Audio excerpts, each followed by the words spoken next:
வணக்கம். இன்றைக்கு சனிப்பயிற்சி பலன்கள் 2026 சிறப்பு தொகுப்பு. அதன் வரிசையில நம்ம பார்க்க போகின்றது மகர ராசி. இந்த வீடியோல மகர ராசிக்காரர்களுடைய குணாதிசயங்கள் என்ன சுருக்கமா பார்த்துட்டு வருகின்ற மார்ச் 6ஆம் தேதி கும்பராசியிலிருந்து மீனராசிக்கு வாக்கிய பஞ்சாங்கப்படி பெயரவிருக்கின்ற சனி பகவானுடைய பலன்கள்ல எதை எதிர்பார்க்கலாம், எதை எதிர்பார்க்க கூடாது, எதிலே கவனமாக இருக்க வேண்டும், பரிகாரங்கள் என்ன, வாங்க விரிவா பார்க்கலாம். மகரம் காலபுருஷ தத்துவத்தின் 10ஆம் இடம். மகரம் எனக்கு பிடித்தமான ராசி. மகரம் கர்மத்தை விளக்குகின்ற ராசி. ஒரு மனிதன் தன் கடமையை எப்படி செய்ய வேண்டும் அப்படின்னு நம்ம தெரிஞ்சுக்கணும்னா மகர ராசி அன்பர்களை பார்த்தா போதும். தொடர்ந்து கடின உழைப்பு, கன்சிஸ்டன்ட் ஹார்ட் ஒர்க். அதே மாதிரி ஒரு விஷயத்தை எடுத்துக்கிட்டா, வைராக்கியமா எடுத்துக்கிட்டா அதை ஜெயித்தே தீருவேன்னு 10,000 பிரச்சனைகளை கடந்து ஜெயிப்பது, அது மகரம். அன்பு கூர்ந்த மகர ராசி என்பவர்களுக்கு வருகின்ற இந்த சனி பயிற்சி 7 சனியிலிருந்து விடுதலை தரப்போகிறது. பொதுவா மகர ராசி என்பவர்களுடைய குணாதிசயங்கள் என்ன அப்படின்னு நம்ம பார்த்தோம்னா, பரந்த மனப்பான்மை, விடாப்புடியா ஒரு விஷயத்தை எடுத்து அதுல முனைஞ்சி இருந்து அதுல இருக்கக்கூடிய எல்லா பாதக சாதகங்களையும் பார்த்து கடைசியில் வெற்றி கொள்வது. மகரம் தன் சொந்த உழைப்பால் முன்னுக்கு வருவது. ஒவ்வொரு செங்கலையும் நீங்களா பார்த்து கட்டியிருப்பீங்க உங்க வாழ்க்கையில. மகரத்துல 30-35 வயசுக்கு அப்புறம், கல்யாணத்துக்குலாம் அப்புறம் 40ல தான் தொடங்குது வாழ்க்கை. வேகமா மேல போய் உச்சக்கட்ட வெற்றியை அடைவது மகரம். மகரம் அத்தனை பேருக்குமான மனசாட்சி. மகரம் மொத்த ராசி மண்டலத்துல எது எப்போது எப்படி நடக்க வேண்டும் என்று தீர்மானம் செய்யக்கூடிய கர்மம் இங்கிருந்து உருவாகிறது. தொழில் ஸ்தானம். மகர ராசி என்பவர்களுக்கு பல நல்ல குணங்கள் இருக்கு. அதுல முக்கியமான குணங்கள், தானும் வாழ்ந்து அடுத்தவரையும் வாழ வைக்கும் குணம் மகரம். இப்ப சனி பயிற்சி மூலியமா எதை எதிர்பார்க்கலாம்? முதல்ல விஷயம், 7.5 சனி விலகுது. அதாவது கடந்த 7.5 வருஷமா ஒரு மனிதனுடைய வாழ்க்கையில சனி பகவான் அடினா அடி சும்மா இல்ல, ஓட விட்டு அடிச்சிருக்காரு. என்னென்ன பிரச்சனைகள், வேலை போய், மனைவி கணவன் பிரிஞ்சு, விவாகரத்தாகி, குழந்தைகளை பிரிஞ்சு, பொருள் இழந்து, ஆரோக்கியத்தை இழந்து, மானம் மரியாதை இழந்து, தரமட்டமாகி. அதாவது சனி பகவான் எப்படின்னா ஓட விட்டு விரட்டி விரட்டி அடிச்சிருக்காரு. நான் சொந்த ராசிக்காரன். தர்மகாரகன் சனின்றதுனால அவரவர் கர்மாக்கேற்ப பலனை கொடுத்திருக்கிறார். ஆனா ஒண்ணு உண்மை, இந்த 7.5 சனியிலையும் சில குறிப்பிட்ட மகர ராசி நண்பர்களுக்கு உச்சகட்ட வெற்றிகளை பார்த்திருப்பார்கள். மகரம் விடிவு காலம் பிறக்கிறது மார்ச் 6 முதல். இதுதான் பிரேக்கிங் நியூஸ், தலைப்பு செய்திகள். எதை எதிர்பார்க்கலாம்? ஃபர்ஸ்ட் 7.5 சனியிலிருந்து வெளியே வரும்போது ஒரு பெரிய ரிலீஃப் இருக்கும், மனசுல அமைதி இருக்கும், அதை எதிர்பார்க்கலாம். சரி, அது மட்டும் தானான்னு கேட்டா கரெக்டா ராசியுடைய 3ஆம் இடத்துல போய் உட்கார்றார் சனி பகவான். இது ஒரு ஆச்சரியம், அதிசயம், ஆனந்தம். இந்த 3ஆம் இடத்துல இருக்கக்கூடிய சனி பகவான் எந்த முயற்சியை எடுத்தாலும் ஜெயிக்கும். இனிமே 7.5 வருஷமா மாடு மாறி உழைச்சு மண்ணு கூட நகரல.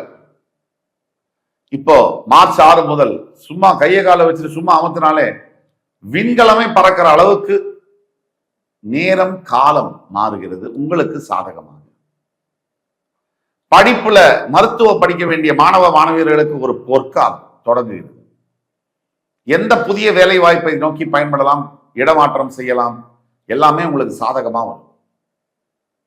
உங்களுடைய சகோதர சகோதரிகளின் மூலியமாக நல்ல ஒரு பலன்கள், சப்போர்ட், சண்டையெல்லாம் முடிஞ்சு கணவன் மனைவி எல்லாம் ஒன்றாக சேர்ந்து விவாகரத்து ஆனவங்க கூட ஒன்றாக சேரக்கூடிய வாய்ப்பு இருக்கு.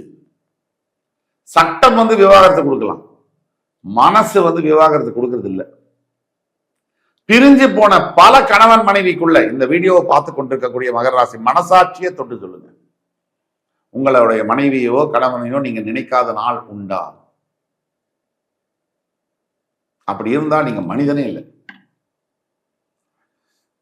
அன்பு பாசம் பந்தம் அந்த நேரத்துக்கு கோபம் வந்து ஆட்கொள்கிறது. அன்பு பாசம் பந்தத்தை பின்னுக்கு தள்ளி மறுபடி உண்மை என்னைக்கும் ஜெயிக்கும் இல்லையா?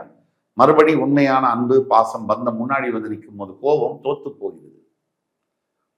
பல பேருக்கு விவாகரத்தாய் பல வருஷம் ஆனதுக்கு அப்புறம் தான் தெரியுது, நான் பண்ணது தப்பு, அனுசரிச்சு வாழ்ந்திருக்கலாம்.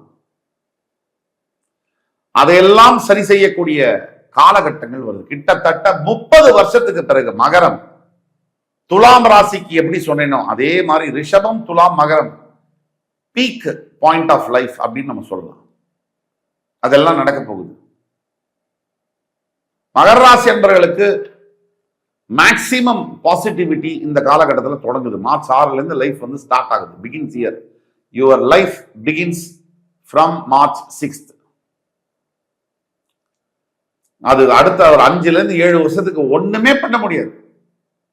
அசைக்க முடியாத வெற்றிகள், நிம்மதி, சந்தோஷம், வேலை வாய்ப்புகள், திருமணம், பொண்டாட்டி கணவன் ஒத்துமை, குழந்தைகள், படிப்பு, கல்வி, முன்னேற்றங்கள், வீடு வாசல் வாங்குவது, கடன் தொல்லைகளிலிருந்து வெளியில வருவது, ஆரோக்கிய பிரச்சனையிலிருந்து வெளியில வருவது, எல்லாமே நடக்கும். சோ நம்பர் 1 இடத்தை பிடிப்பது துலாம் அண்ட் மகரம் ரெண்டும்.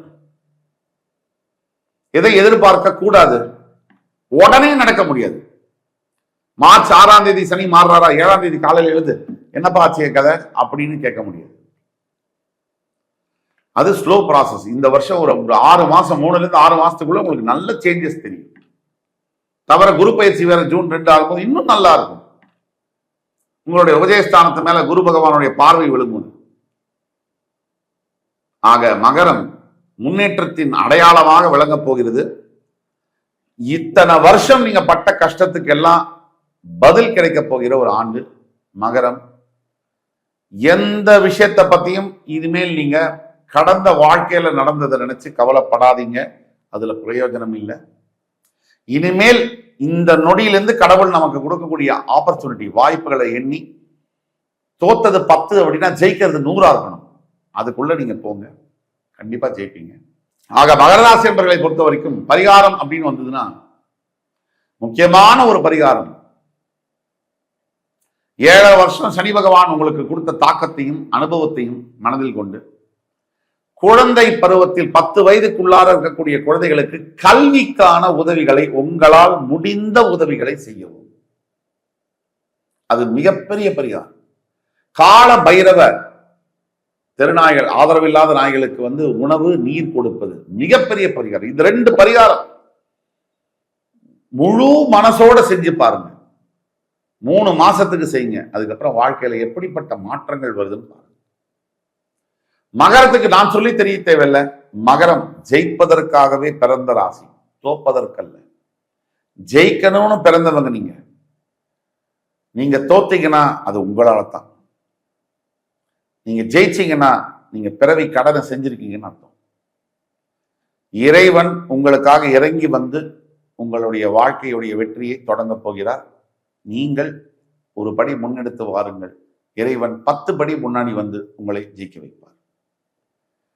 வெற்றி வாகை சூடப் போகின்ற மகர ராசி அன்பர்களுக்கு என்னுடைய வணக்கங்களும் வாழ்த்துக்களும். இந்த வீடியோ உங்களுக்கு பிடிச்சிருக்கும் நம்புறேன். அடுத்த ஒரு வீடியோல மறுபடியும் உங்கள் எல்லோரையும் சந்திக்கும் வரை உங்களிடமிருந்து விடைபெறுவது உங்கள் சுபாஷ் பாலகிருஷ்ணன். நன்றி, வணக்கம், வாழ்க வளமுடன்.